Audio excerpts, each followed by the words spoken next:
What's up, brewskis? My name is Marco Dupa. With me, as always, it's the great and powerful. It's Adam Obesius Rodriguez. Yeah, buddy. Tonight's brew is from Hourglass Brewing. It's their Zone Heads. It is an Orlando IPA. And Obi's going to have a little bit more about that after the break. What's on tap for tonight? The SAG Awards were, I guess at the time of this, it doesn't matter. Yeah, they were in the past. Yes. I think, honestly, when this comes out, I guess we'll have the Oscars, too. Ooh. It is award season. Yeah, I mean, yeah, the Oscars will have passed. Yeah. But we're going to talk about the SAG Awards. Sure. And then next week we'll talk about the Oscars and see how many we got right. So there was some interesting winners and losers, and the shy guy, the Timothée Shao guy, Shao. He made waves with his acceptance speech. So we're just going to talk about the SAG Awards. He made dunes. Anyway, we also have news from Amazon taking over the James Bond franchise. Why that's not a good thing. Yeah. Switching back to award season. Well, I guess we'll talk about the Oscars and everything with this. But some articles have been leaking about what some of the Oscar voters have been saying about the way that they vote for Oscars. And spoiler alert, it sucks. It's very upsetting. Not cool. So we're going to talk about that. Yeah, and to add some more poo to your platter, we have Marvel Rivals and WB both making some major firings in the gaming industry. So, it's kind of a downer of an episode. I'm sorry, guys. It's going to be a fun one. Wow. It's going to be a fun one. Yeah. Wow, but we have an IPA that we haven't had before, so why don't we crack into that bad boy? Why don't we? Yeah. This is episode 452 of the One Beer In podcast.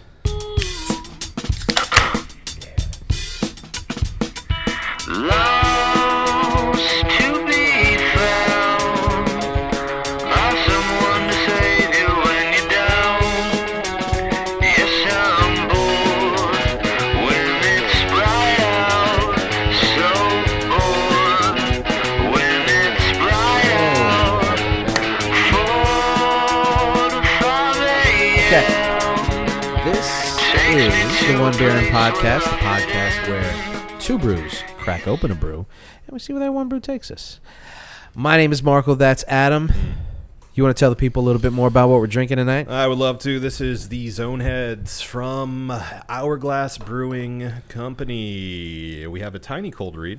Well, actually, I should correct myself. It's the Zone Heads 35 from Hourglass Brewing. And the tiny cold read goes as follows. It's an Orlando IPA brewed in collaboration with our friends at In the Zone with Brandon Kravitz on 96.9 The Game. 96.9 The Game. Yes. And they don't have the ABV on the can, but was able to look it up. And it is a rather light 5% ABV. Okay. Yeah. Cool. Honestly, on the nose, I thought it was going to be a little bit more than that. Yeah. Good hoppiness. I'll preview the review with that. Yeah. All right. Let's talk about some stuff. Ready? Yeah. SAG Awards.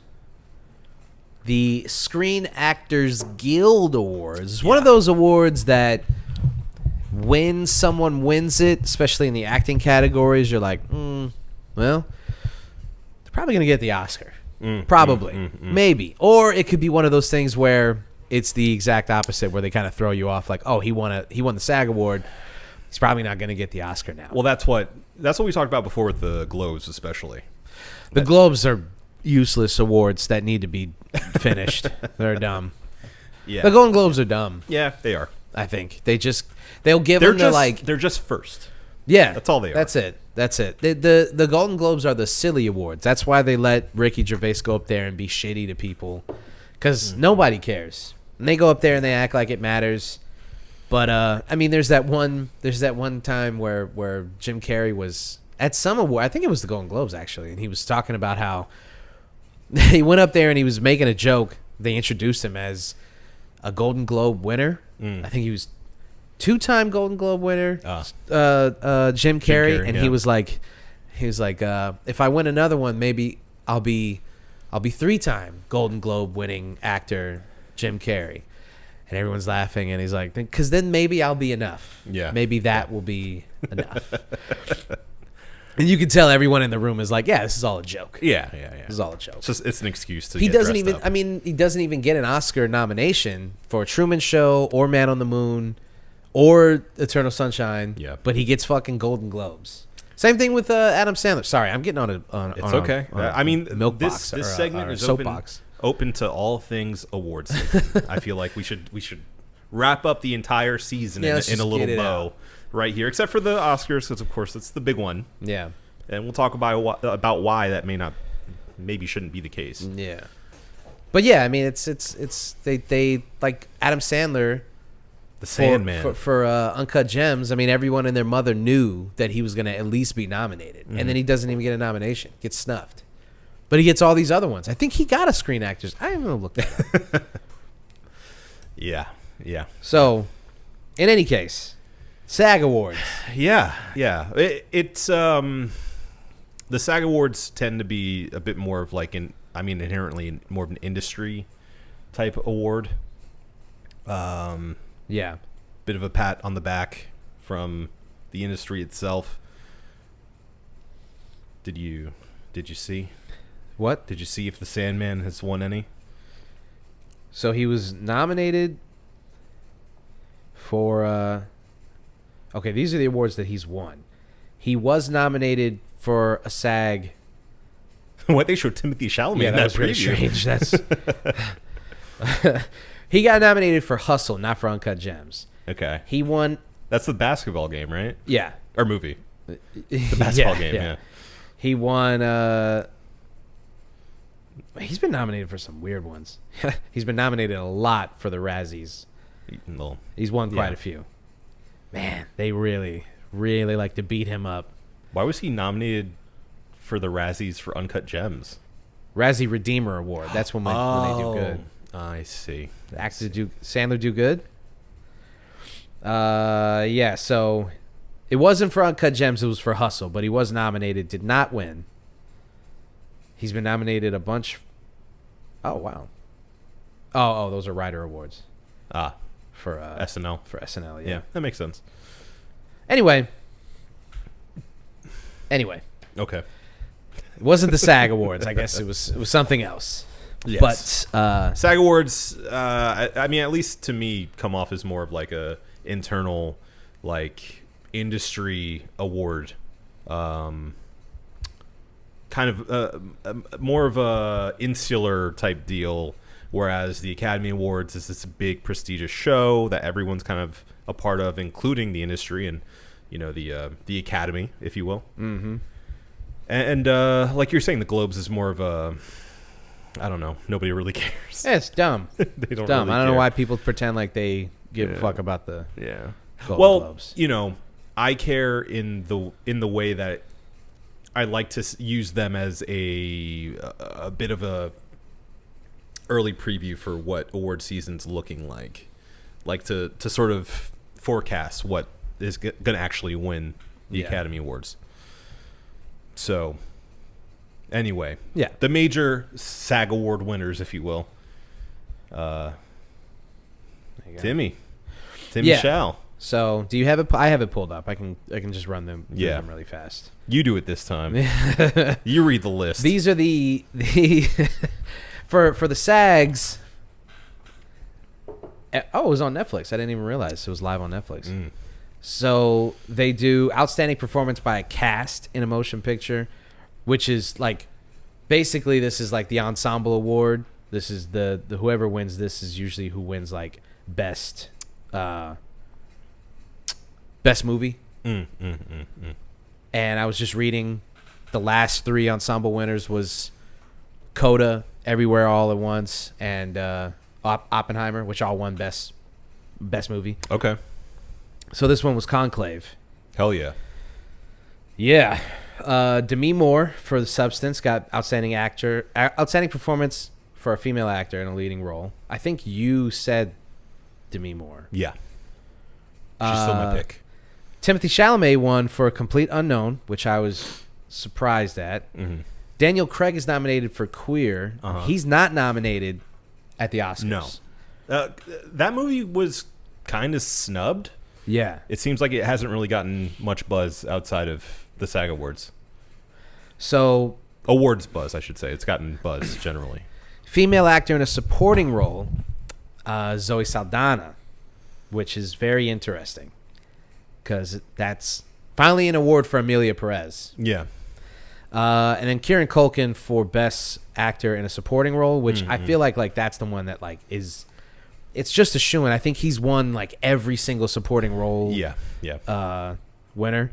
Outstanding performance for an ensemble in a drama series. Shogun cleaned up in the TV categories. It won ensemble, female actor, male actor. Only Murders in the Building won for ensemble in a comedy series. So I'm not going to go through all these, but because now it's getting into the TV awards. Who gives a shit about TV? We're done with TV. We're done with TV. It's just film. So there you go. Again, they have stunt awards. That's nice. Oh, I didn't know that. Huh. Look at that. Look at that. I like that they keep theirs pretty simple. Yeah. Like, it's just for the actors. It's clean. Screen Actors Guild. Clean. Very clean. Not Screenwriters Guild. The Fall Guy won for... I feel like The Fall Guy came out like 5 years ago. Yeah, it's true. Shogun won for TV. Fall Guy won for movies. Movies. Okay, all right. So... Good deal. Went through the winners and whatnot. Yeah. SAG Awards, yeah, pretty much a pretty good precursor to the Oscars. So now it kind of throws a monkey wrench into all this because... Is Timothée now a shoo-in for the Oscar because he got the SAG? I don't know. I don't think so. Although I'll be honest with you, I don't remember who I said. I don't know. I don't remember who I said. Wasn't Ray Fiennes? Oh, I think I went with Adrian Brody. Because of, yeah. I still get the feeling it's leaning towards Adrian Brody. Yeah. With this win from Mr. Timmy for the SAG Award, I will say it's shaken my my trust in that guess, but I still think it's Adrian Brody's to lose. Yeah. Personally. Yeah, I agree. Yeah. I agree. So the real story here that's come out of the SAG Awards anyway was Timothée Chalamet's acceptance speech, which is now kind of gone viral. Timothée Chalamet, I mean, we've talked about him ad nauseum on this podcast. Yeah, you can beat him up. I still believe I can beat him up. That hasn't changed at all. Yeah. That I don't. I mean, there's nothing in his track record that has changed my thought process on that. What if he's like surprisingly tall? Tall trees get chopped down all the time, baby, by short axes. You know what I'm saying? Okay. I'll put him down. Yeah. I wouldn't even think about it. You would now, though. I mean, he's started to win you over. That's true. What if he does his like Muad'Dib thing on you? And then, I don't know. What if he uses the voice? Just like, Lisao Gaib. Let's see. I'm trying to find.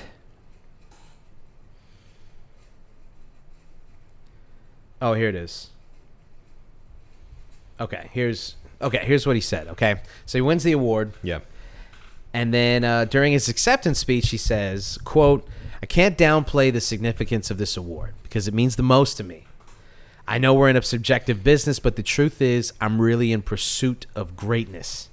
He said, I want to be like Michael Jordan and Viola Davis, and I think he name-checked one other actor, as much as he wants to be like Michael Jordan, calling the award a little more fuel, a little more ammo to keep going. So it was really cool.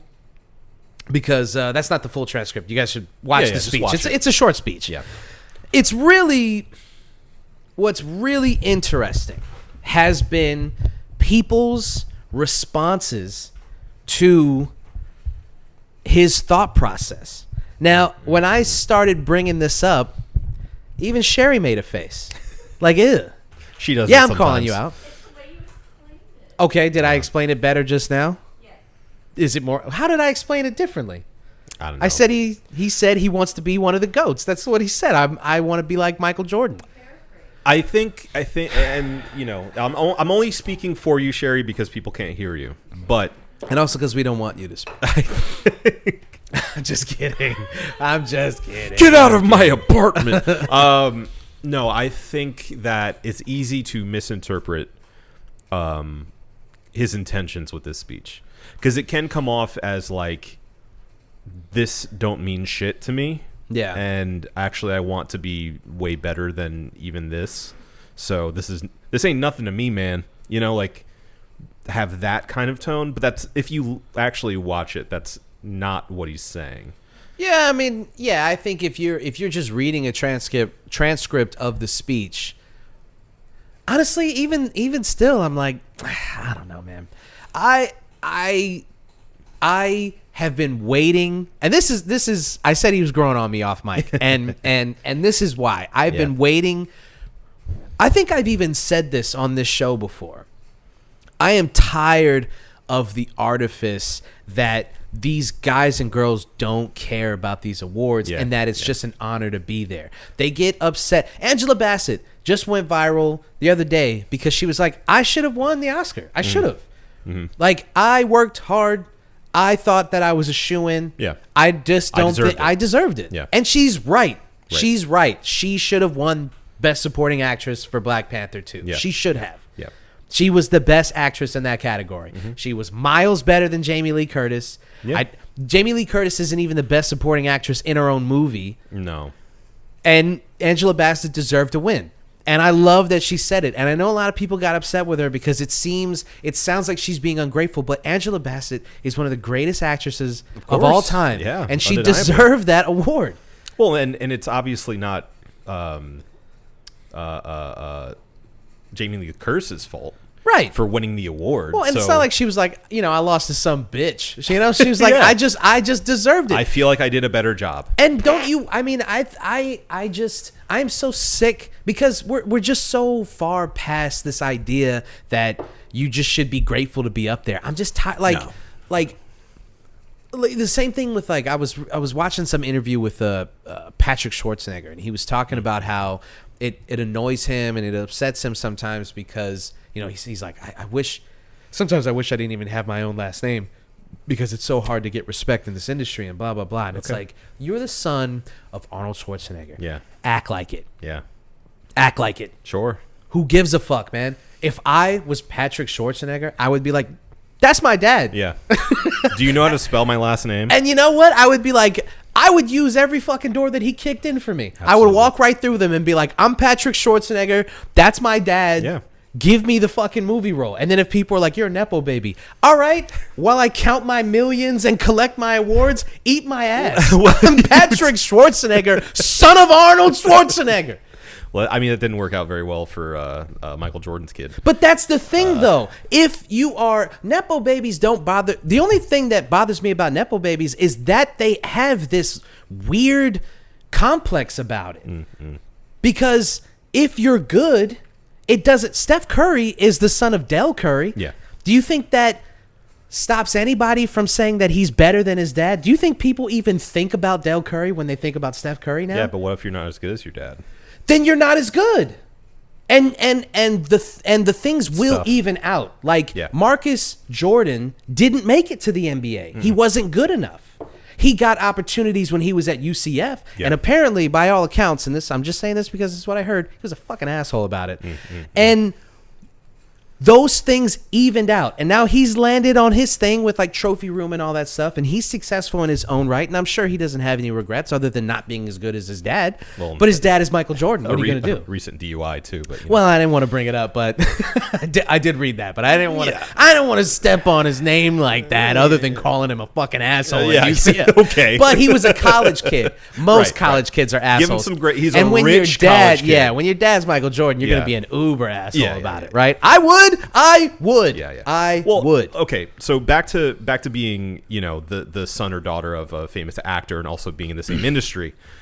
You don't have to choose. You can make a name for yourself while also taking advantage of the opportunities your position gives you. Right. I don't think there's anything wrong with that. No. Who wouldn't? I mean, sure, people look down on you, dude, but it's like, okay, who gives a fuck? Right. I'm still getting roles. Exactly. And how many Nepo babies do you not even know about because you haven't done enough research? I mean, Dakota Johnson's a Nepo. Sure. Nicolas Cage is a Nepo baby. I mean, Yeah. there are so many that you don't even know about because that's how these things work. That's how industries work. Like if your dad got you a job at the company that he was like vice president of or owned, It happens all the time. why is it any different? Because you think that these things are merit based, and you're wrong because you're stupid. Yeah. And Well, and it's funny because a lot of the people who are Nepo babies, especially outside of like celebrity, are such people that champion this society based on meritocracy. right. Bullshit. Bullshit. Just across the board. Except the fact that you've been given a silver spoon. Yes. Take it and go, okay, I'm going to use it, and I'm going to continue making the best of my life and doing what I can. Right. And then maybe help the other people along the way. Right. Donate to charities. Right. Bring up somebody who didn't have your opportunities. Right. This kid, Patrick Schwarzenegger, he's like, I did 10 years of acting classes. I've been rejected on so many auditions. You guys have no idea. And then people still chalk me up to just being, Arnold's son or whatever. And it's like, yeah, man, that's what's going to happen. Because number one, you don't have a lot of movie roles to your name. Your IMDb is pretty short. Sure. He's in White Lotus. This is why all this is coming up. Uh-huh. And number two, all right, you got rejected a bunch and then you got a movie role. Just accept the fact that, your name got your foot in the door. It did. You got that audition because of your name and because of your talent. But you didn't get it for one or the other. You got it for both. Sure.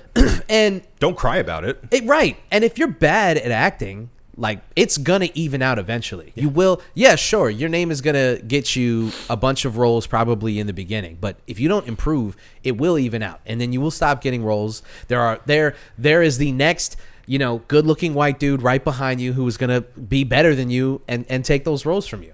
So it's going to even out. Well, and it's not like, Arnold was Marlon Brando. Right. He was known to be charismatic, to have a very specific look and, voice. Yeah. And to be in the right place at the right time. And, what do you mean? What was weird about his voice? Nothing at all. It's a perfect American accent. Yeah. That's why he played Americans all the time in his movies. Absolutely, yeah. 'Cause he sounded combat veterans. He was so American. Yes. Same thing with here's an example of Nepo babies taking that thing and running with it. John David Washington and his brother, who his name escapes me, but just directed that movie that he was in. They don't shy away from. They talk about their dad all the time. They talk about him all the time. Yeah. And it's pretty clear who their dad is. So it's like it's not really a mystery. So it would be weird if he was like, I don't want to talk about the greatest actor of all time. Well, and for all intents and purposes, it seems like Denzel was like a grounding father to them. Yeah. And was never like, just, you can do whatever you want. Like, no, work for it. Yeah. Figure it out. Yeah. And they did. And they also were the sons of Denzel Washington. Yeah. And so, it works both ways. You got to use that thing. So that I get sick of. And all the Francis Ford Coppola spawn. Yeah, exactly. The generations, the giant family tree that is the Coppola family. / Cage. So I'm sick of that. And I'm really just sick of actors and actresses pretending like, like if you clean up, if every review about your movie is like how good you were in it, and then award season starts up and you just start rocking them. You run out of shit to talk about when you go up there because you've already thanked everybody. At that point, I mean, can we just stop pretending like I would be like, yeah, man, I fucking killed it this year. Yeah. I like, this is the, like, there is a difference between being arrogant and just acknowledging the fact that you're good at something and you Truth, deserve to be up the truth. I mean, arrogance obviously is a turnoff to a lot of people. It is like, all right, man, we get it. Like, well, I think for me, the difference is if you're arrogant, you tend to bring people down. Right. While making yourself seem bigger. Right. If you're confident and, you know, you are simply stating facts about how good you feel like you did at something, you don't have to put anyone down. You can just say how good you did and how good it felt to do what you did and how proud you are of it. and you know what? I think it's insulting to the audience's intelligence to be like, that's part of the reason why that was like the genesis of my dislike for Taylor Swift. Oh, no. I don't want to say it Don't out say it loud out because loud. the audio will pick it up and then the Swifties will come after me. No, Taylor Swift. I started because What was that noise? Someone flatlined out there. it was Swiftie died in the audience. Every time that she would win an award, you know, she'd be sitting front row. We all knew she was going to win, and it was like, oh my I mean, God. stop it, I stop can't it. believe it happened again. After you've won Album of the Year the 80th time, Yeah. can we just stop pretending like it's not like your award to Right. lose? Let's be real. Come on. She's not though, Oh, she's and so that's the thing. humble. She's not. Yeah. We all know How she's can not. you be? How can you be if you're Taylor Swift? And why would you Yeah. be? That's my point. Why would you be? She's one of the most successful women in the history of this business. Yeah. Why would you be humble? I would be like, yeah, I'm the GOAT. What are, like, you can't say shit to me. But again, there's a difference between being like a shitty celebrity who you know, thinks that their shit don't stink, and just being confident in, because there is undue confidence. A lot of yeah. actors and actresses have undue confidence. They think that they're the shit. And you hear these stories all the time about how arrogant and terrible actors are, blah, blah, blah. Because they're blah, actually blah. deeply uncomfortable with themselves. and Exactly. Don't feel as confident as they actually want to. But I think that ambition, like what Timothée showed in that speech, to me, again, because he made those sports references, being a sports guy, hearing a guy who's like, yeah, man, I fucking worked on this shit day in and day out. I want to be one of the best. I want to be the very best that no one ever was. Boom, boom, boom. I don't know how to flip that into an acting thing yet, but I'll work on it. Okay. I think that I think it's okay, and there was a lot of people that agreed. A lot of people that was like, that's cool that he went out there and he talked like that. Yeah. But there were a lot of people who were like, look at this little piece of shit up there, ungrateful that he just won a SAG award, Yeah. and like looking past it almost.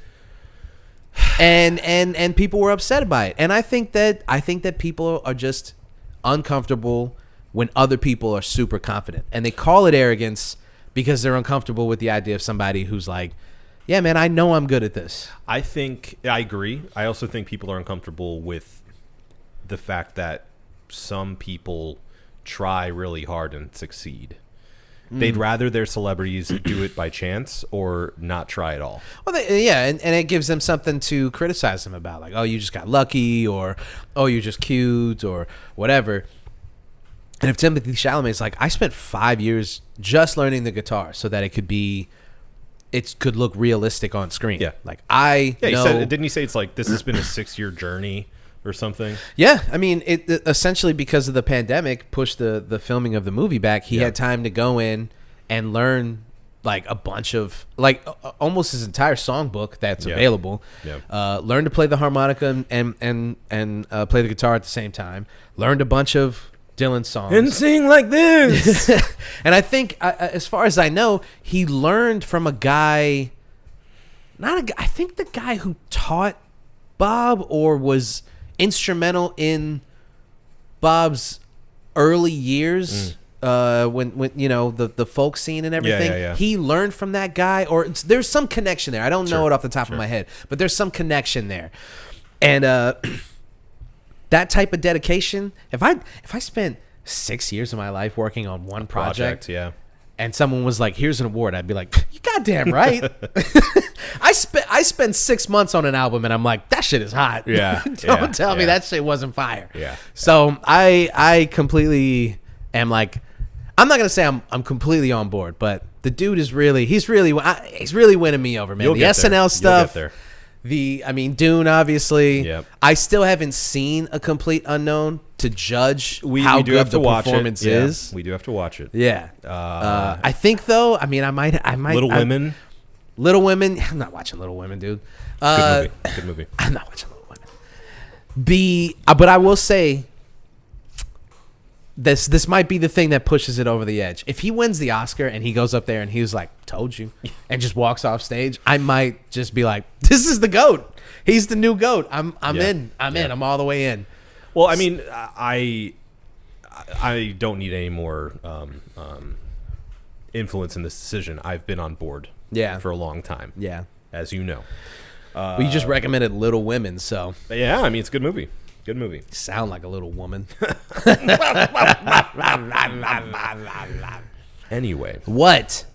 I'm a confident man who can watch Little Women. Ew. That didn't come out right. The movie. Scratch the that. The movie Little Women. Yeah. The movie. Yes. However, I think that Timothée Chalamet did everything right in that award speech. Yeah. And especially with the ambition that he says he essentially wants to continue to do great things. And this is kind of just the beginning. Yeah. That excites me for the future of his career. Yeah. So. Yeah. Nailed it. Yeah. Okay. So here's the thing. At this point, it probably doesn't even matter anymore because of what we've learned in these past couple of years about the Oscar voters. Yeah. It's kind of starting to feel like who gives a fuck anyway. He could win it, and then at the end of the day, it would be like, well, that's probably the only movie that the Academy watched all year. So who cares? Yeah. Because according to, I think it was Entertainment Weekly, Oscar. I should have had this pulled up. You should have had this pulled up. But hey, don't you worry about it. I got it. Okay, I got it. Okay. 4 Oscar voters reveal their juicy secret ballot picks. This is according to Entertainment Weekly. What an Entertainment Weekly ass it's juicy. title. Let me see if actually I don't want to see if this is actually even the right article. Okay. It looks like they have like a writer, a director, and a publicist and a casting director. Okay. From the panel. It's a okay. All right. I see. That's actually this kind of is interesting. We Yeah. probably should have read this a little bit. This is Let's read it on camera. Everyone, give us 10 minutes. okay. So this guy's he's admitting this right here in Oscar's secret ballot picks for Best Picture. This is according to the anonymous director. I'm bummed because I haven't seen The Substance or I'm Still Here yet. The first Dune I couldn't get through. This was part of it. The first Dune I couldn't get through. I'm not rushing for another 3 hours of Dune. There's still time to reevaluate, but I really struggled. Knowing myself, Anora or The Brutalist, I'd expect myself to vote for, but I found one of them a bit silly, one of them exploitive. I'm sad to say it's a process of elimination guiding me to A Complete Unknown and not passion for these works. Hearing myself say these things, perhaps I should abstain. I think after a talk with my therapist, I will probably abstain altogether in brackets. So that was according to the anonymous director who gets to vote for these. I'm not reading all that. Yeah. So now I'm trying to find the one about Conclave. Oscars for best. Okay. Yeah. See, and I think it's I think it's the director who's saying a lot of this bullshit. I'm a bit surprised to hear myself say James Mangold. He chose a difficult subject matter. I don't think he necessarily took many chances with it, but I appreciate he brought a film to screen that tackled the creative life and what it is to try to make creative work. This movie is difficult to do. Wow, Especially a director thinks that's a a good concept for a movie. Right. Especially Interesting. after the wonderful documentary work about Bob Dylan, like Scorsese's, which I find far more interesting than this film. But he is going to vote for him for Best Director. I mean, it seems like these people are just so burnt out on movies that they don't even care anymore. Okay, this one's interesting. This is here it is. All right, you ready Okay, for this? all right. This again is the director who is saying this anonymous director who votes for the Oscars. This was the secret ballot for Best Director. I'm missing Coleman Domingo's performance. Hasn't even seen Sing Sing yet. Haven't even seen the movie. But for me, Ralph Fiennes gets the vote. I love Adrian Brody's performance too. It's a tie. Can it be a tie? I just really love the way that Ralph had such a subtle ambiguity. Part of this is editorial, but the line he walked between feeling as if he was being upfront and was reluctant to accept the responsibility of becoming the vote, in contrast with, all right, he's talking about how good the performance is. Yeah. In a follow-up message after the interview, the director informed EW that he was changing his vote, or their vote. I mean, they're keeping it ambiguous, obviously, but we know it's a fucking dude. It's definitely a dude. They're changing their vote to Adrian Brody. Quote, ultimately, even as the script and direction became increasingly muddled, the honesty and skill in his performance was undeniable. So he changed his mind 4 days before, 5 days before the Oscars. For a changed his performance mind. in a movie he seemed to not even like. Yeah. Now I'm trying to find, I don't want to keep going through this, but there is a quote from two voters. Let me see if I can find the article. There was basically two anonymous voters who admitted that they voted for, or rather they did not vote for Ralph Fiennes because they believed that he had won an Oscar already for Schindler's List. He had not. No. He does not have an Oscar. And in fact, these two voters voted for Adrian Brody, believing that he had not won an Oscar. In fact, he has an Oscar for Best Actor for The Pianist. So, and this isn't the first time that this stuff has come out, like controversial, weird stuff with the voters where they're like, I haven't even seen the movie, but I'm going to vote for it because my homie told me to. Yeah. Doing that kind of shit. My cousin is in craft services. Well, what's crazy to me, I think, is going back to your earlier point about maybe they're burnt out on these movies. Okay, resign. Yeah, please. It's over. Yeah. If you don't have the passion to watch these movies anymore, to vote honestly, to give awards to the people who deserve them, Yeah. resign. Well, I think there should absolutely be like a minimum movie amount of nominees that you should have to watch in order to be part of the Academy. It should be like not a given that you're part of the Academy. It should be something that you have to earn, not just by being, a prominent person in the industry, but by actually caring about movies. Well, you would think, and Not I just don't, your own. I don't know the process, Yeah. so maybe there is less or more to do with this.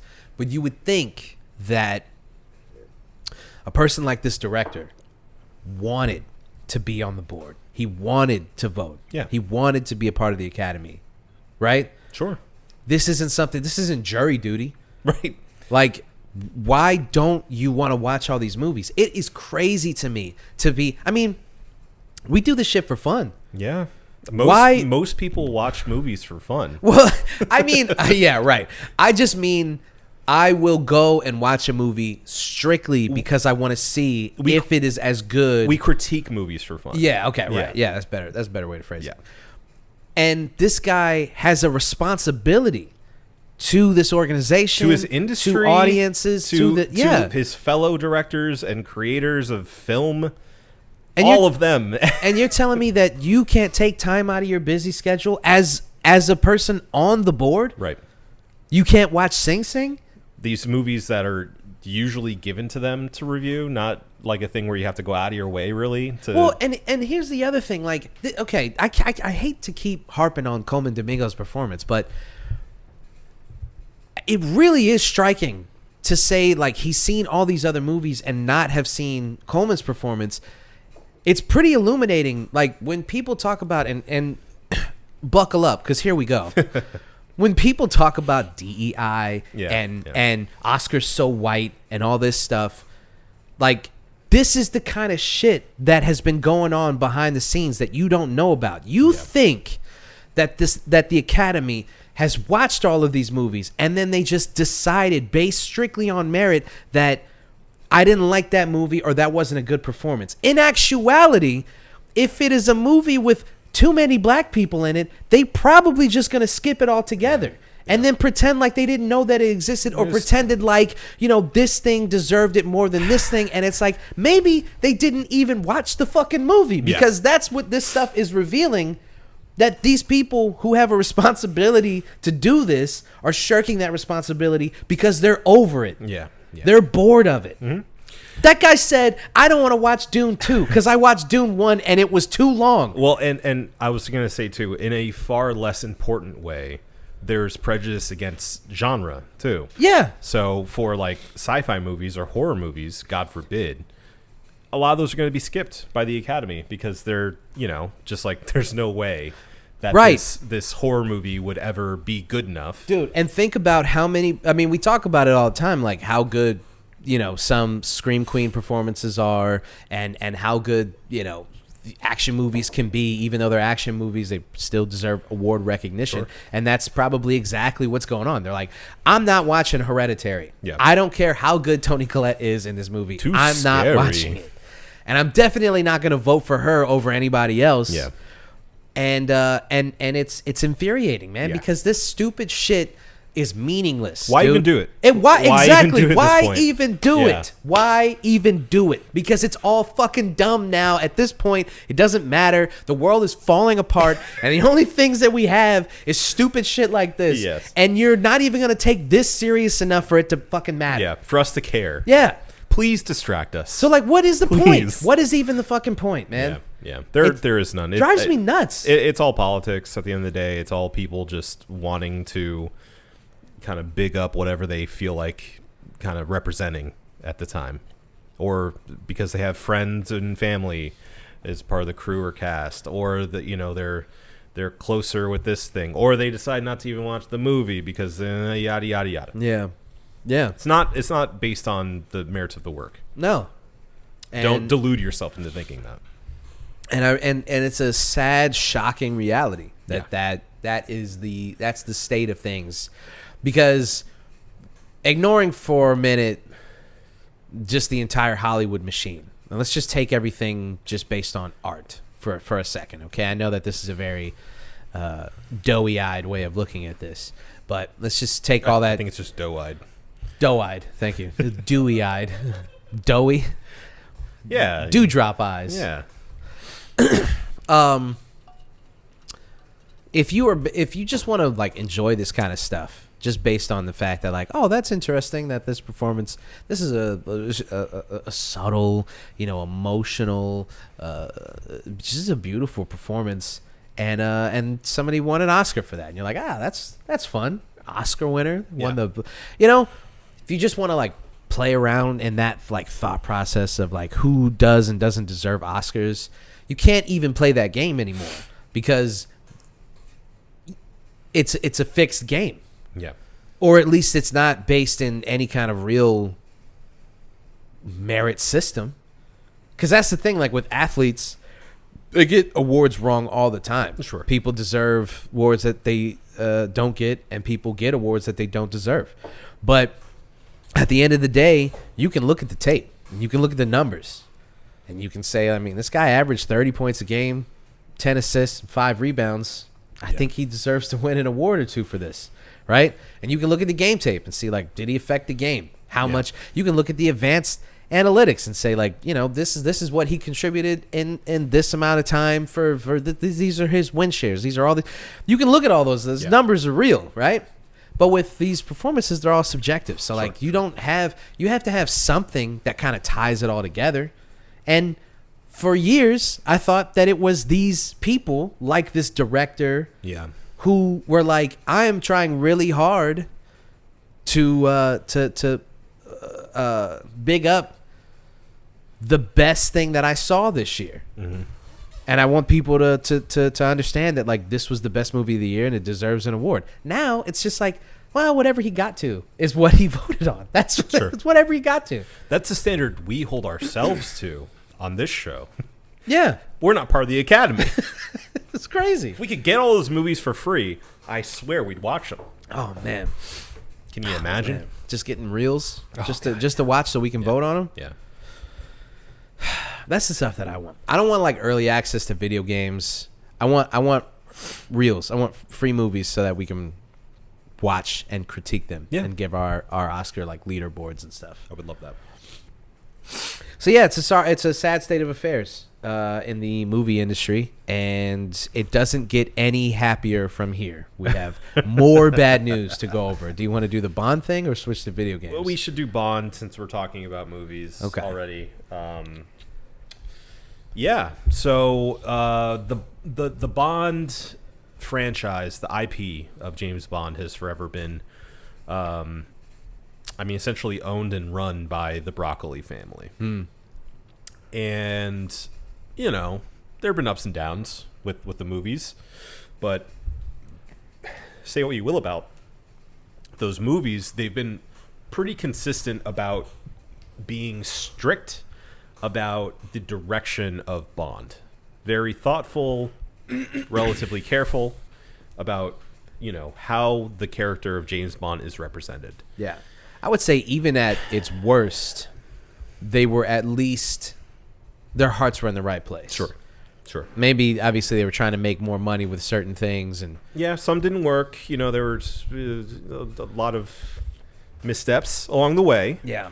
But overall, they were pretty tight with how they allowed James Bond to be represented, what they would put the character in, and, where the direction of these movies and this franchise would go.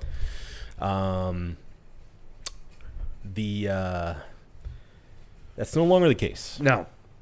Now Amazon is in control of James Bond as a franchise, as an IP.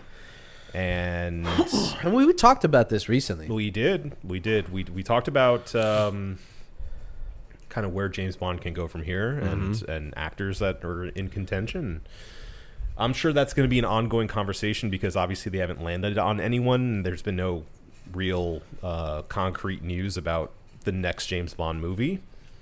But the news coming out of this recent announcement is that Amazon is planning on doing the MCU thing, essentially, with James Bond. Yeah. Making TV series, an expanded universe. Well, that's exactly what the Broccoli family was fighting against. Right. And then the second that they got control, they immediately were like, this is what we're going to do. Yeah. That's a rumor, though. I don't know if that's It's just a rumor. I wouldn't be surprised. But yeah, we'll see.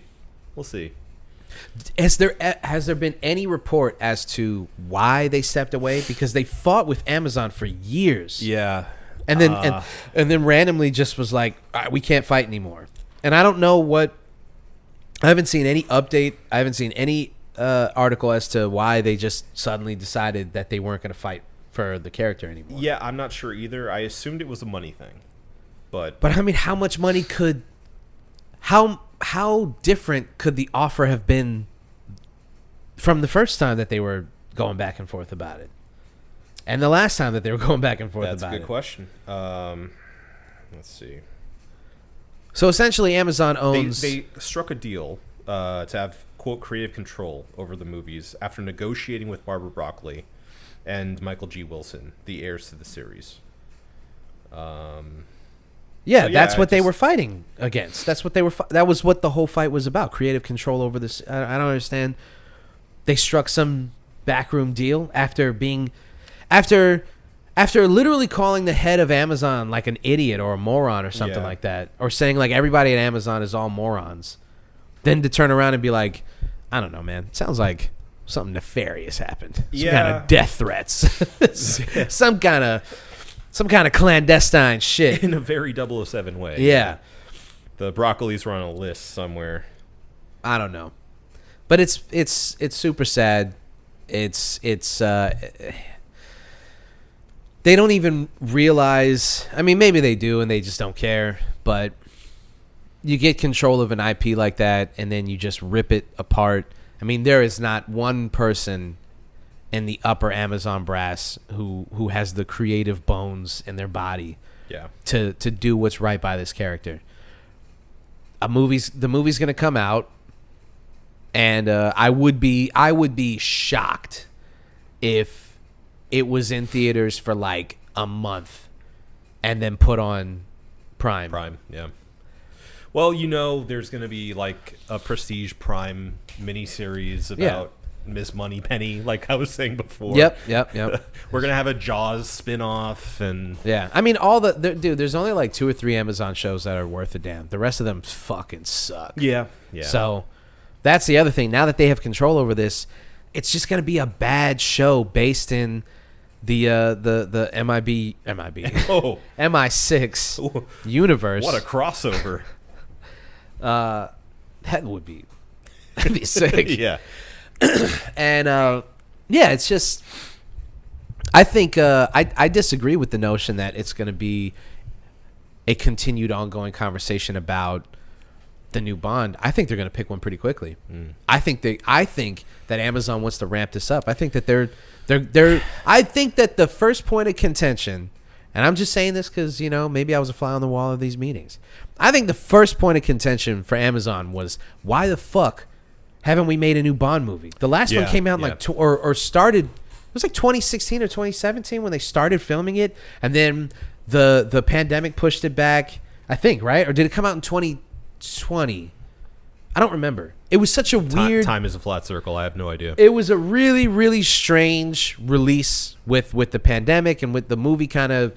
It seemed like it kind of came and went, although I do think it made like $700 million. Mm-hmm. No Time to Die. It's 2021, okay? So it was like during the pandemic. Yeah. And I know that it was supposed to come out like right in the beginning of the pandemic, and then it got pushed back until like they were like, all right, now people can leave their houses or whatever. Let's see. I almost nailed that. $774 million. Okay. On a $250 to $300 million budget. And so that was 2021. It's 2025, right? It's 2025. Yeah. That's right. Uh-huh. And I guarantee you that Amazon was like, we could have pumped one out every year since the pandemic was over. We could have another trilogy on our hands with a new actor. At least a TV show. At least. Yeah. And so they're like, dude, what did we even buy MGM for? Yeah. If we can't have Bond. Yeah. So they strong-armed somebody to get the rights to that. And I get the feeling that it was a money thing, and it was also like just a stress thing where they were probably like, we don't want to do this anymore. Well, it was a go ahead and take it. It was a stalemate. Yeah. And I think that maybe the Broccoli's probably were like, well, if we don't do this, then no more Bond will ever see the light of day. Yeah. And so we have to do something, and maybe. But the thing is, Amazon has the muscle and the money to sit on it. They'll just be like, all right, well, then nothing's coming out. Since we own the rights, or we own part of the rights, we own the rights to release it. Yeah. And if you don't give us creative control, then just nothing's coming out. How about that? Mm.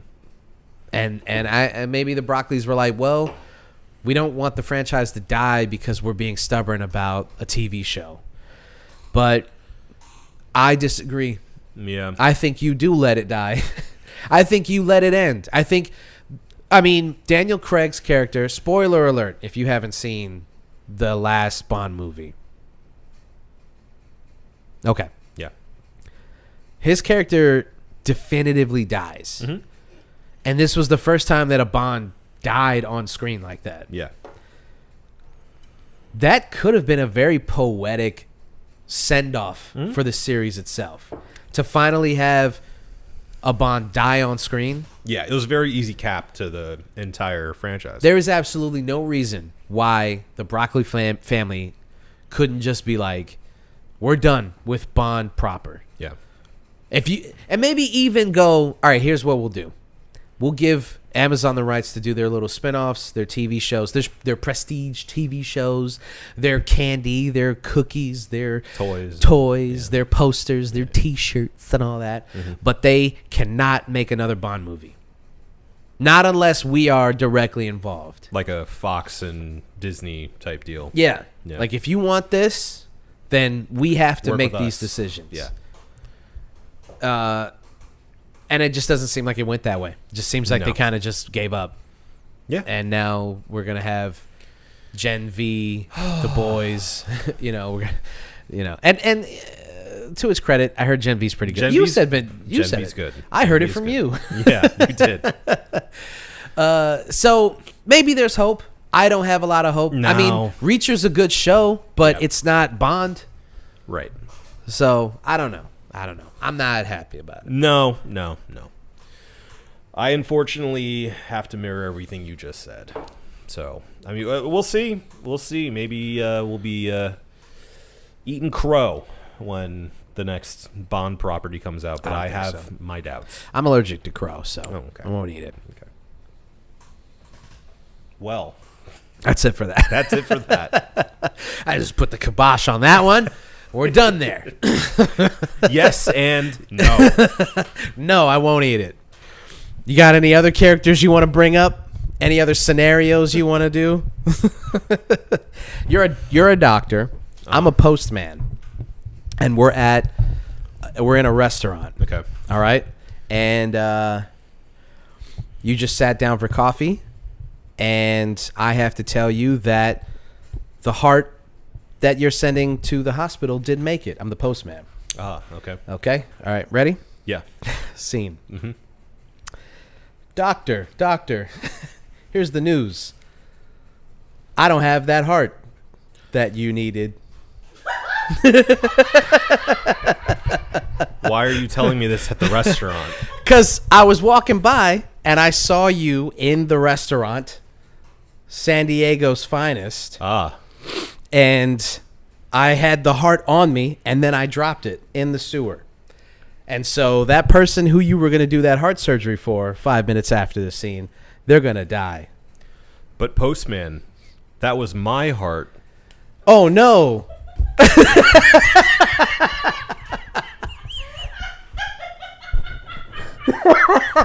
Scene. Thank you. Thank you. That's how you improv, okay? That's how it's done. Yes.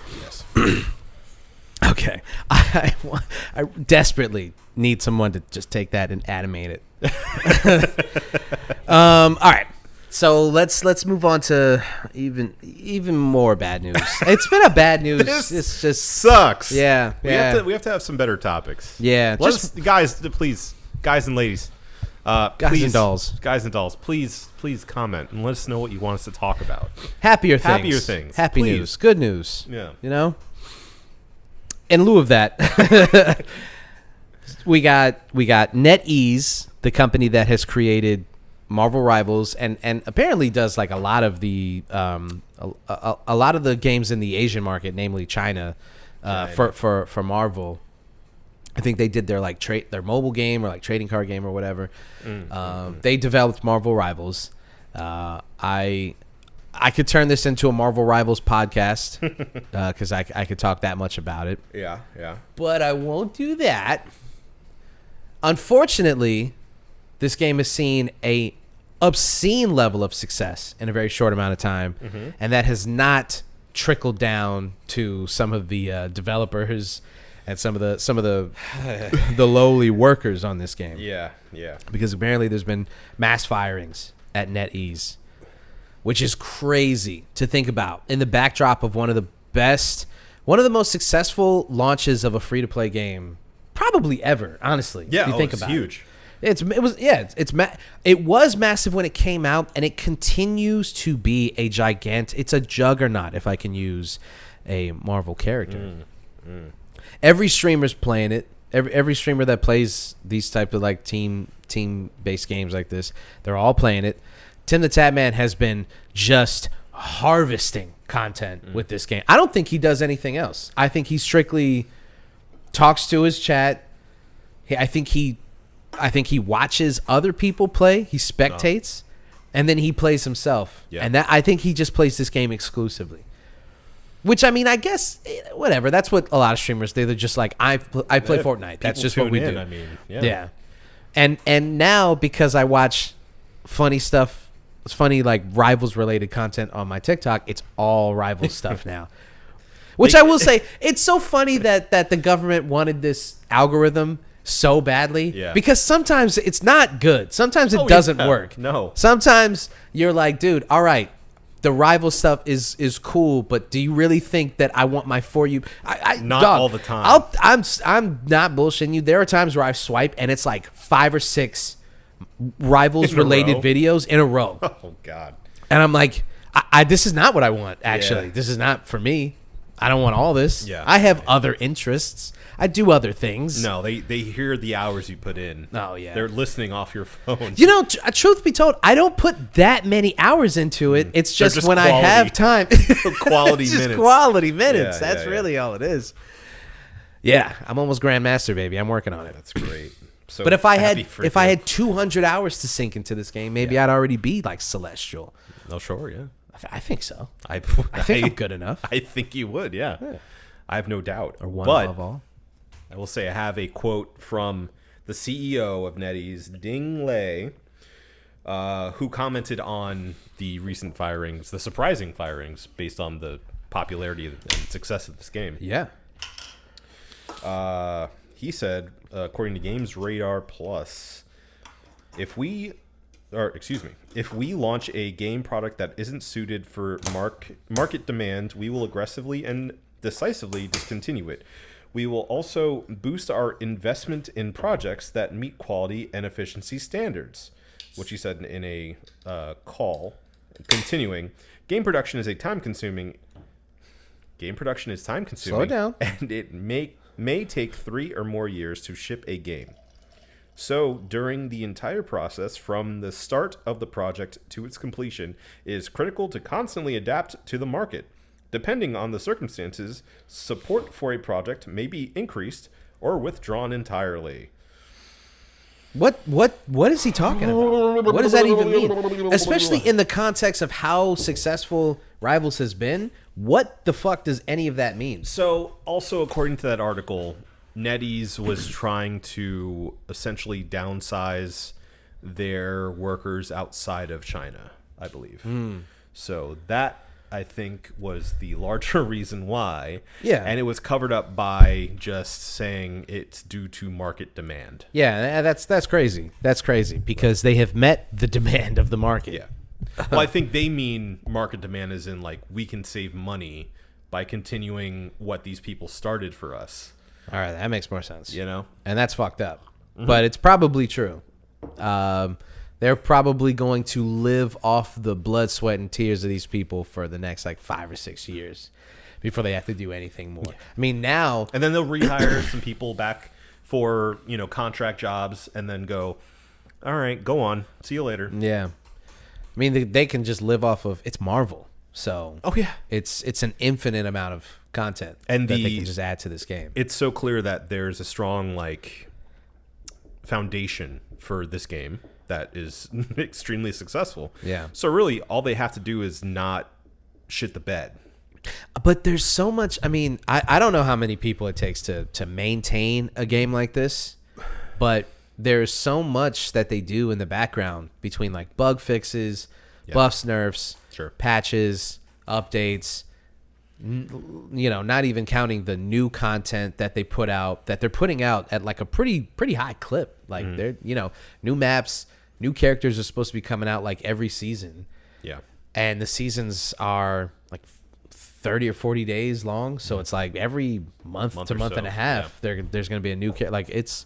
And then once that new character gets in the game, then you have to see how that character performs in real life, and you have to rebalance the game. So it's like it's a constant, like, cat and mouse game that I'm surprised that they wouldn't just say, like, we need all hands on deck to make sure. And maybe it's a ruthless thing, man, right? I mean, maybe they did have all hands on deck, and then once they realized, like, Brian's over there not doing jack shit. Yeah. What do we need him? And then they look at him and they're like, you know what?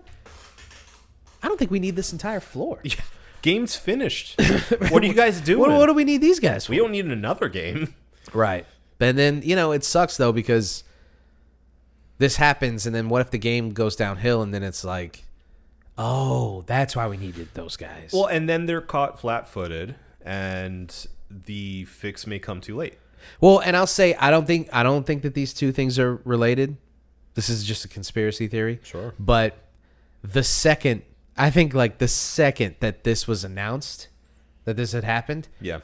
there was a weird server issue.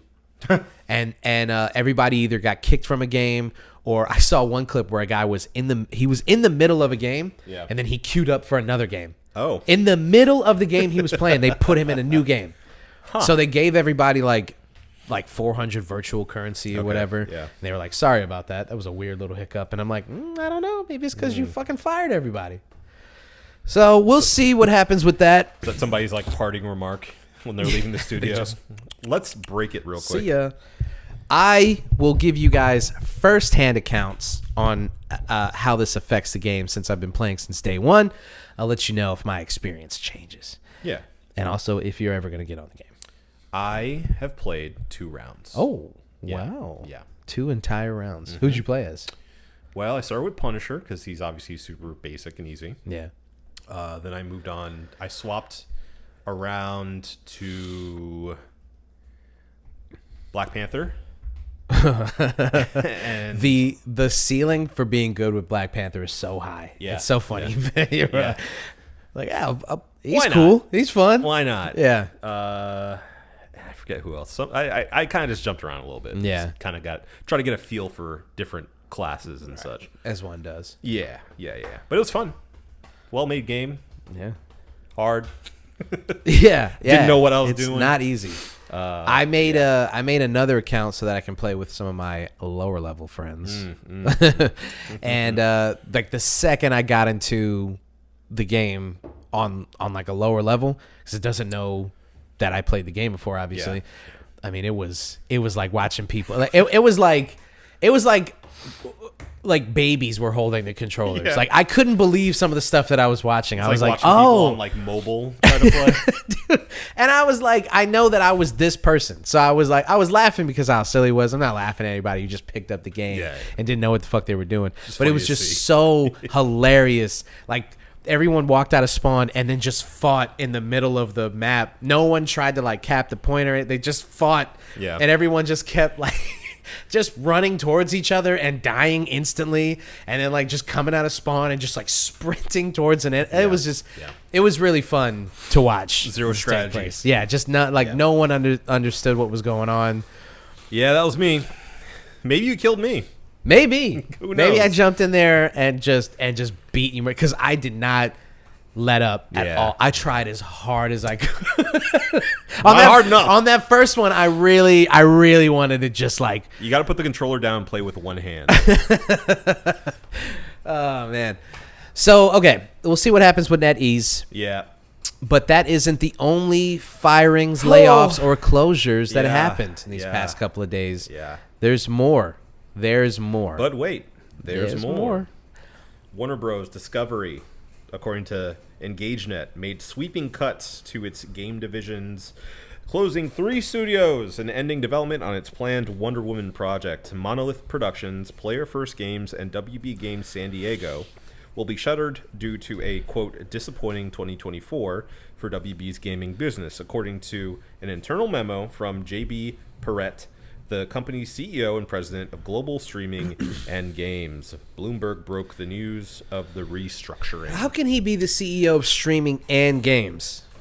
That's a great question. I think that's already bullshit. It starts from the top. Yeah. Streaming and games. I think yeah. that's insane. So There's like every tech thing, just you give it to figure out. JB. He's got it. Figure it out. So they're canceling the Wonder Woman game. Right. Which was going to be made by Monolith, who did the Mordor game. Mordor games. Yes, the Mordor games. And famous for the Nemesis system, which was, I mean, incredibly innovative at the time. And then they did nothing with it, Right. famously. Well, they patented it, so nobody else could do anything with it as well. yeah. And then did nothing with it. Yes, they just sat on the patent. Yeah. And I believe, wasn't the Wonder Woman game going to use the Nemesis system? It sure was. Okay. Well, and also, it should be noted that apparently, and I'm not sure if this is just rumor and speculation or if this is like, concrete information, but what happened was in Monolith, they said they wanted to make a unique IP game, and WB was like, no, we want to use our IP. So make some kind of superhero game, or do something with Harry Potter, or do something with whatever we can use in WB's IP treasure chest. Yeah. And so they had apparently pitched a Constantine game that they were interested in, and the feedback from up top was nobody knows who Constantine is. Not that one. Yeah. And not that IP. And so they're like, scratch that, do something more popular. So they said, okay, we're going to make a Flash game. And then the Flash movie came out and bombed. And so WB said, scratch that. Make something else. And so they said, okay, we're going to do a Wonder Woman game. Damn. And this is where we ended up. Damn. After all that. That sucks. Yeah. See, they should have just gone with like a Scooby-Doo game with the Nemesis system, Anything. I'd take a Scooby-Doo game with the Nemesis system. Honestly, though? Yeah. Every time that you pull the mask off of somebody, you solve the mystery. They remember. And then they come back later on, and instead they come back spookier. Yeah. Yeah. And you take the mask off, and it's like, Brian from NetEase Games. JB? Weren't you fired? Yeah. Yeah. I mean, I think it's a travesty what some of these corporations can do to creatives, and it sucks that really from no fault of their own, based on the corporate structure and the higher ups that are really the decision makers with the money, they're now out of jobs. Yeah. And again, like, you were talking about Timothée Chalamet working for 6 years on this project and getting awarded for it. But imagine working 6 years on something or longer and it just being swept out from underneath you. Yeah. Not even coming out. And not even having the opportunity to get bad reviews. Not even having the opportunity to get awards. Yeah. It sucks. It's horrible. Yeah. Horrible. So, yeah, I mean, unfortunately, this industry that we love is in shambles. Yeah. Something needs to change across the board. And I don't know what it is. I think it should be a lesson learned, because now it's affecting these companies in a way where it's like, okay, like they're now selling off their finished products for tax write-offs. They're canceling games that have been years in production that have sunken, I would assume, millions upon millions upon millions of dollars already. Yeah. And having to fire staff that I'm sure they would have preferred to retain because they're talented people. Now that's affecting the bottom line to some degree. I hope that changes will happen. I don't know if they will, but I hope that at least nudges, these mega corporations in the right direction. Hopefully. But if you're going to make these kinds of sweeping changes, it doesn't feel like they understand yet as to like what that is going to do to the industry, what that's going to do to even their own reputation. Yeah. I don't think, and they probably don't give a fuck, honestly, at this point. Yeah, if you can close, I mean, not just like Warner Brothers, but think about like what Microsoft has been doing with the companies that they own. Oh yeah. And buy them up and kill them. Yeah, and it's just so sad, man. Yeah. And then people, you wonder about the state of gaming, and you're like, what happened? Like, why are all these terrible games coming out? Yeah. It's because this is why. Well, and there's still successes, but they're so few and far between that they. Well, like the 6 or 7 games that come out in the year that are like big blockbuster movies or big blockbuster releases, you're like, oh, I mean, at least I have these 5 or 6 games that came out. Yeah. But it used to be like you couldn't go to Blockbuster enough. There were so many games. There was so much to play. And like we were talking last week, I think, about movies where there's just not any room now for like quote middle of the road kind Right, of like right. just pretty good. That's also applicable to games where it's like everything is either the greatest game you've ever played or a 7 or below, which at a 7 it should still be one of those games that's like, I'll check it out. Should be fun. Like this was fun. But the reception it gets from the audience is usually that's unplayable. Yeah. A 7, I'm not going to waste my time on a 7. I don't have time for that. Right. So it's kind of the same thing. Where back in the day we used to have like a whole smorgasbord, if you will, of games. I will. Different price points, different quality. Yeah. And I mean, even in like the Xbox Live days where you had those the smaller games, the indie games that were still awesome, the Castle Crashers of the world. Yeah. You just play a game and you're like, that was fun. That was the greatest thing that I've ever played, but I had a lot of fun. Yeah. That's what we get so far away from just like, what is this fun? Is this fun to do? Right. Like, or is it just a giant like Ubisoft game that's like, it'll take you 300 hours to finish it? Yeah, but was it fun? I mean, it was interesting. Yeah. It was ambitious. There's a lot of stuff there. There's a lot to do. Yeah. Was it fun? I don't know. Yeah. And those games still exist. Like, the indie still exists. There's still a thriving indie market, but it could be so much better. Well, and the industry second could be so that much one better. of these big companies decides like that game, that developer is good enough to be purchased. I mean, that used to be the sign of, wow, one of these larger companies has taken this developer very seriously. You made it to the big leagues. Right. And now we're going to get like the AAA sequel to a game. And the thing is, with gaming, a lot of times it's not the same thing as when, say, an indie artist gets signed to a major label or like, some short film gets turned into a big blockbuster movie and you're like, oh, now it sucks. You've removed all the charm and everything. Usually when games get a higher budget, the quality goes up. You've got more developers, you've got better writers, you've got more resources. You can do so much with it. Yeah. 9 times out of 10, you get a game that's like, oh, okay, now we can really see the money in this shit. Sure. Like, and it can reach a wider audience usually too. yeah. So that is what it used to be, but now I get scared when a small company gets bought by like a Microsoft or a Sony. I'm like, oh no, Don't do that. oh, what are they gonna do? Yeah. I hope they don't shutter. I hope you have a game that's about to come out. I really, and really do really well. I hope that there is some kind of microtransactions because that seems to be Fit the it only in. way that these things survive. Fit it in there somewhere. Because that's the other thing. Either the game is a certified classic, stone cold, like top of the year-end list classic, or it at least made a shit ton of money. Yeah. That's the only way that these games seem to survive nowadays.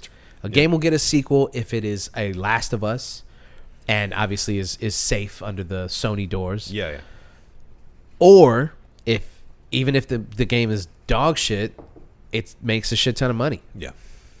So dark days ahead of us in the Something's gaming broken. world. Yeah. Something's broken. Something ain't right. In the gaming industry. Tell you what. Something Yeah. ain't right. Yeah, agreed. Okay. It's been pretty dark. Yeah, it's been. Yeah, it's been. So It's been. So let's try to lift it up. Okay. Let's lift it up with the cheers of the week. All right. You better have a good one. It's all resting on your shoulders. I planned this as a segue to what we were just talking about. Yeah. I kind of have a segue from what we were talking about too. Okay, good. But yours will be better than mine. I don't know. Oh, stop it. All right. My cheers of the week goes to... We're double dipping a little bit. Like a Dragon, Pirate Yakuza in Hawaii. Oh, we're back, baby. We're so back. From last week. Yes. From Hawaii.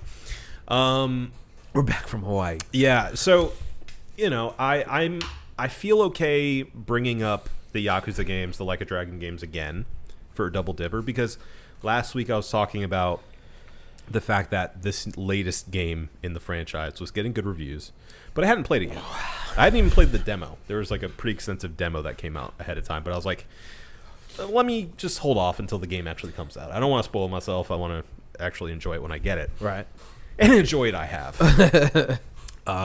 Yeah, I mean, I think this is a franchise unlike any other in gaming, period. Wow. The fact that it can now cross genres back into its roots of being a beat 'em up from being an RPG, I think is really cool and really smart. And the fact that it can get as weird as it being a pirate game set in modern Hawaii. And it not really feel out of place is really funny and fun. And like you were saying, is the game fun at the end of the day? And the answer is a resounding yes. It's a lot of fun, and Good. it feels different. The gameplay itself is different enough from the rest of the older games that are beat 'em ups as well. They add different mechanics. You have your own pirate ship that you can customize. You get into pirate battles, and you get to play as one of the fan favorites of the entire franchise. And I'm having a blast so far. And I think that this studio thankfully does not get flack, at least a ton of flack, like other studios do, for recycling locations and assets and things like that. Yeah. And they shouldn't, because they've mastered the art of being able to take a place that you've played in before and making it fun to explore it again. Well, and for the record, if more games did that, then they wouldn't get the same amount of flack. Correct. If you're good at doing that. Yes. And they are very good at doing that, as they've proven over the past how many years that the Yakuza games have been coming out. So I think they're a shining example of what you can do when you're smart about recycling and also are, infinitely creative with what you do with the systems you have at arm's length. So, yeah, I mean, I could play these games forever. I hope they keep making them every year. Forever and ever. Amen. Because they haven't, they have yet to really fail, in my opinion. I think every single one of the games so far has been worth my while. So, yeah, great game. Great franchise. Hell yeah. Check it out. All right. Beautiful. Beautiful, beautiful, beautiful. My cheers of the week is going to the Bond franchise. Oh, okay.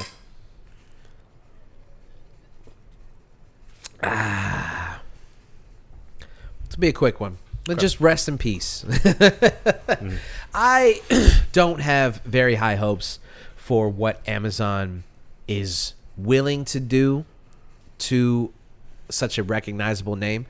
I believe that Amazon does not have the best interests of Bond in mind.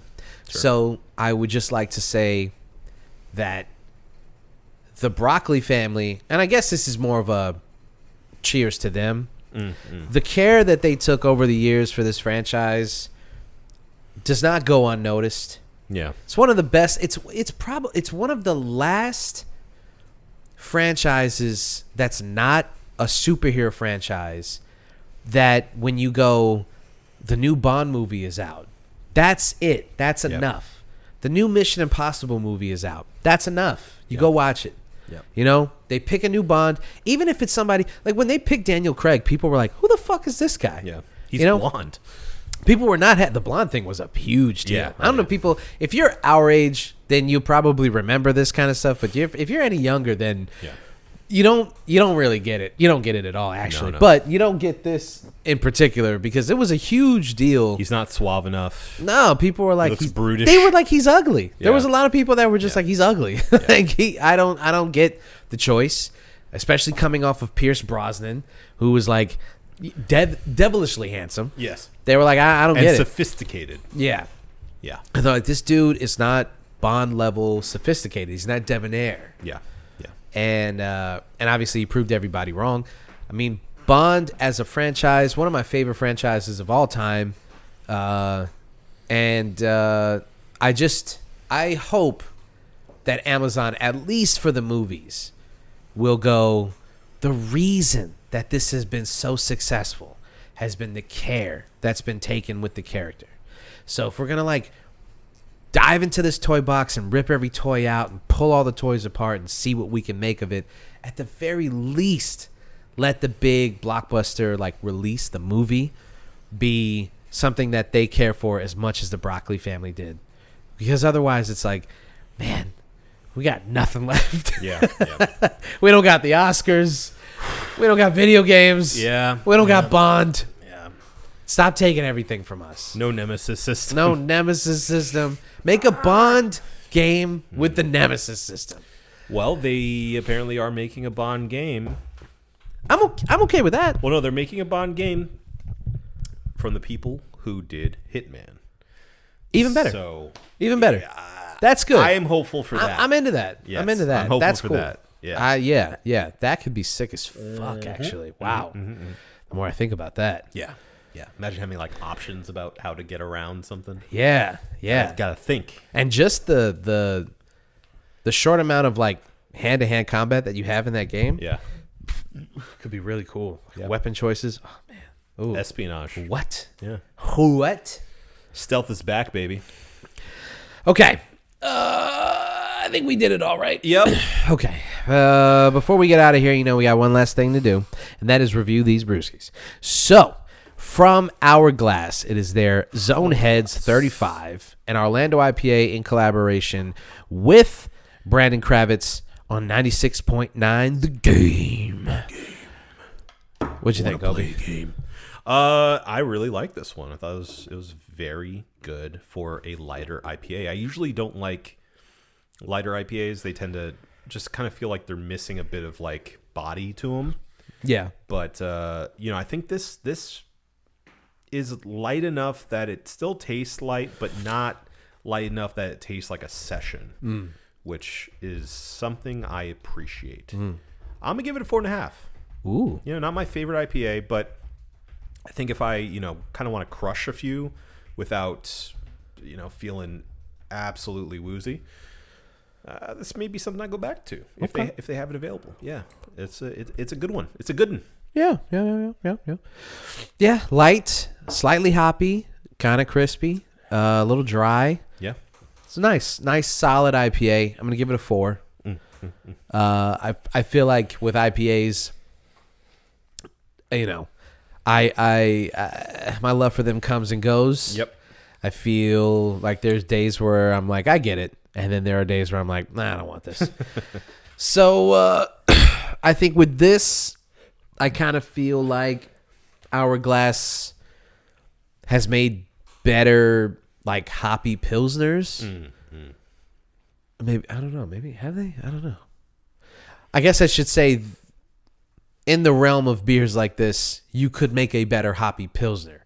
Something crispier, something a little hoppier, a little more bite to it, a little more bitterness. This is just kind of like a middle of the road kind of deal. Soft on the it's tongue. soft. It's soft. Yeah. That is not to say that it is a bad beer by any stretch of the imagination. I just think that they don't go far enough in any one direction, and so kind of keeps it like right here in this nice like easy drinking. And maybe that was their intent, was to just make like this nice like, and maybe Brandon Kravitz was like, this is what I want. I want it to be like cool, easy drinking, like slightly crispy, but like, easy on the palate. I want everybody to be able to drink it. Maybe that was his intent. Could be. And I don't know. Yeah. But as it stands, I think it's like a nice, here's an IPA. Yeah. 5%. Yeah, there you go. 4. Take it. There you go. Take it. Take it. Take it. Take it. I'm going to take it. You going to take it? I've been taking it. It's been taken. I'm going to continue to take it. Or he's going to get taken. He's going to get taken, duck. Have you even seen Taken 2? I have not seen Taken 2. Is it a good movie? It's okay. Okay. This has been the One Beer and Podcast for myself, Marco Dupa, for Adam Obesius Rodriguez. Yeah, buddy. Thank you guys for listening. Drink delicious beer and have yourself a beautiful evening. We love you.